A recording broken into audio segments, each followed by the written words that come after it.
कांग्रेस की अंतरिम अध्यक्ष सोनिया गांधी को ईडी ने पूछताछ के लिए बुलाया है। इससे पहले राहुल गांधी से पूछताछ हो चुकी है और गांधी परिवार के एक और सदस्य सोनिया गांधी के दामाद रॉबर्ट वाड्रा से भी ईडी लंबी पूछताछ कर चुका है। खुद रॉबर्ट वाड्रा इस वक्त हमारे साथ मौजूद हैं। रॉबर्ट साहब, पूछताछ आपसे भी हो चुकी है, राहुल जी से भी हो चुकी है, अब सोनिया गांधी को बुलाया, क्या कहेंगे?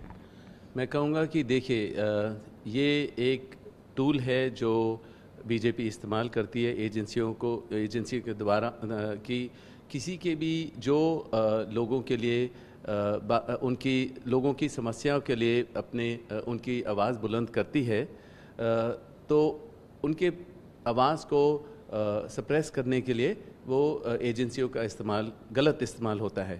मैं यही कहूँगा कि जो भी केस ये लगा रहे हैं उसका हमेशा ये है कि एक तो सुप्रीम कोर्ट में है तो उसके सारे कानूनी तौर से सारे जवाब दिए जा सकते हैं और समय भी होता है, क्योंकि जैसे मैं बोलूँगा कि जब मुझे इंटरोगेशन या यहाँ रेड पड़े थे उस टाइम 2018 में राजस्थान में इलेक्शन हो रहे थे, उस टाइम मेरे ऑफिस में रेड किया और फिर जब मुझे बुलाया इंटरोगेशन के लिए उस टाइम 2019 में उस टाइम नेशनल इलेक्शंस हो रहे थे और आप देखेंगे कि जितने भी ऑपोजिशन लीडर हैं एक करके उनको मतलब कि परेशान किया जाता है। और चाहे पंजाब में था कि जो उम्मीदवार थे उस टाइम उनके परिवार को वो केसेस लगाए, ईडी फिर वहाँ पहुँचे हैं। वही चीज़ बंगाल में हुआ, ममता के नेफ्यू को उन्होंने परेशान किया। और जहाँ भी होता है आप देखेंगे कि केस उसी समय होता है जब अगर कोई इलेक्शन का समय है या जो भी है, तो उस समय मतलब कि वहाँ ईडी पहुँचती है और इलेक्शन ख़त्म होने के बाद उसका जिक्र ही नहीं होता है, कुछ पता ही नहीं चलता है। तो मैं ये कहूँगा कि ये बिल्कुल दुरुपयोग होता है एजेंसियों का, जो पूरा देश देख रही है और बिल्कुल उनको देश को भी एजेंसियों में भरोसा नहीं रह गया कि मतलब कि खाली एक तंग करने का तरीका है। आपने कहा तंग करने का तरीका है, लेकिन परिवार के सदस्य होने के नाते आपके दिल में क्या आता है? आपकी सास है सोनिया गांधी, 75 साल की उम्र है, मेरे माँ के समान हैं और मुझे बहुत दुख महसूस हो रहा है, पर मुझे पता है कि सोनिया जी निडर हैं, चाहे वो बीमार हैं और अपनी बात ज़रूर रखेंगे। और जिसने अपने हस्बैंड को खोया, अपने मदर इन लॉ को खोया और अपनी पूरी ज़िंदगी देश के लिए लगाया। और मैं यही बोलूँगा कि अगर चाहे वो बीमार भी हैं, अगर किसी एजेंसी ने बुलाया वो ज़रूर जाएंगी और मतलब और सारे जितने भी सवाल हैं उसके जवाब देंगे। और पर यही है कि मुझे लग रहा है कि एक स्टेट्समैन हैं जिन्होंने जब इलेक्शन जीता और प्रधानमंत्री को भी उन्होंने त्याग दिया और उनका मकसद वो ही नहीं था। और पूरे गांधी परिवार में कोई ये नहीं देखता है कि हमें किस सीट पे होना चाहिए या कोई किस पद पे मिलना चाहिए, तो उनका वो मकसद नहीं है। तो मैं यही कहूँगा कि ये जैसे राहुल को बुलाया और मुझे बुलाए वो ठीक है, पर क्योंकि एक उम्र है सोनिया जी की और तबीयत का थोड़ा उनको सोचना था और उसके बाद मतलब कि पर सोनिया जी जिस तरीके से हैं वो ज़रूर गए हैं और सारे सवाल का जवाब देंगी।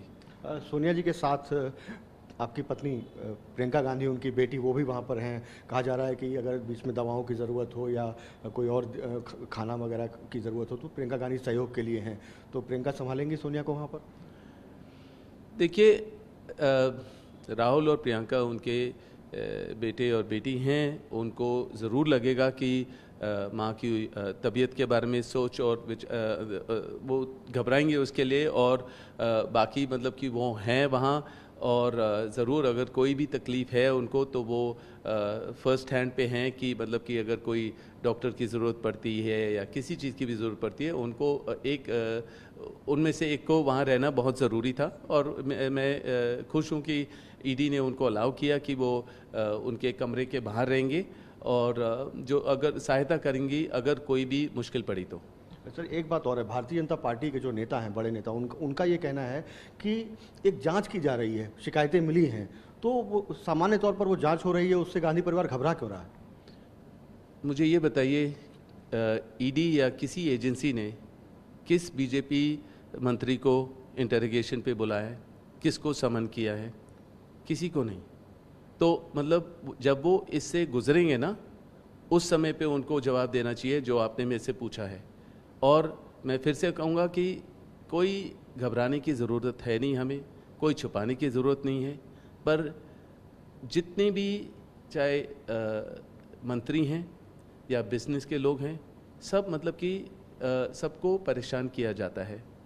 आप जब भी कोई इलेक्शन होता है तो तब मंत्रियों को या मतलब जो भी पॉलिटिकल आदमी होता है, राजनीतिक आदमी होता है, उसको मतलब कि मुश्किल में डालने की कोशिश करते हैं, उनके परिवार को मुश्किल की डालने में कोशिश करते हैं। तीनों गांधी परिवार के 3 लोगों से पूछताछ हो रही है।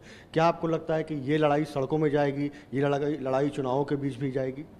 देखिए, आप देश के हालात जिस तरीके से हैं, क्योंकि बीजेपी के जो नेता हैं, अगर वो निपुर जैसे मतलब कि गलत बोलेंगे और प्रॉफिट के बारे में मुसलमानों के लिए और माइनॉरिटीज़ को बहुत बुरा लगा है, तो पूरे देश में वैसे ही आंदोलन चल रहा है और सबको जो माहौल है बिल्कुल गलत हो रहा है और नफ़रत का माहौल है और मतलब कि बिल्कुल कम्युनल इशू है।